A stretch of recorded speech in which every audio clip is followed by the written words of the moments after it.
నమస్తే, welcome to our channel. నేను మిషాల్ని. చరిత్ర సృష్టించిన మైక్రోసాఫ్ట్ ఒక్కరోజే అమాంతంగా పెరిగింది. మరి దాని వెనుకున్న వివరాలన్నీ తెలుసుకునే ప్రయత్నం అయితే చేద్దాం.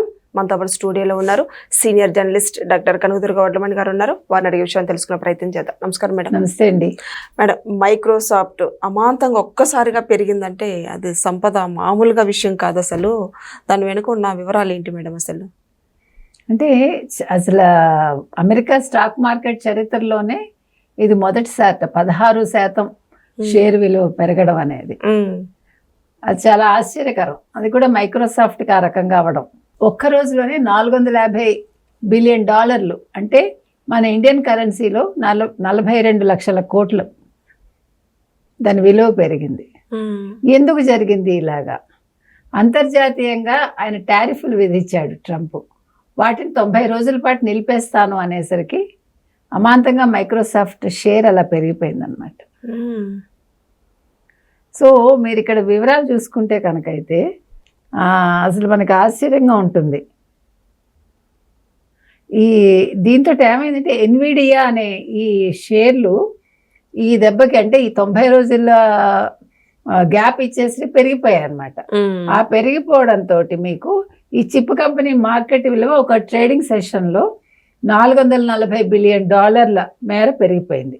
ఇప్పుడు దీన్ని మైక్రోసాఫ్ట్ అధిగమించి సరికొత్త రికార్డ్ సృష్టించింది. అంటే ఎన్విడియాను కూడా ఇవాళ మైక్రోసాఫ్ట్ దాటేసింది. సో ఈ సరికొత్త రికార్డు తోటి భారీ లాభంలో టెక్ దిగ్గజం మార్కెట్ విలువ ఇప్పుడు $3.35 ట్రిలియన్ చేరింది. ఇది వాళ్ళ త్రైమాసిక ఫలితాలు మైక్రోసాఫ్ట్ నిన్న విడుదల చేసింది. అంటే అమెరికా కాలమానం ప్రకారం అన్నమాట. అజ్యూర్ క్లౌడ్ విభాగ ఆదాయం అంచనాలకు మించి 43% వృద్ధి నమోదు చేసినట్లు వెల్లడించింది అనమాట. సో ఇక తమ ఏఐ అసిస్టెంట్ మైక్రోసాఫ్ట్ 365 కో పైలట్ను విశేష ఆదరణ లభిస్తోందని చెప్తోంది. సో దీని యూజర్ల సంఖ్య ఎంత ఉందిట? ఏకంగా 3 కోట్లు దాటిందిట.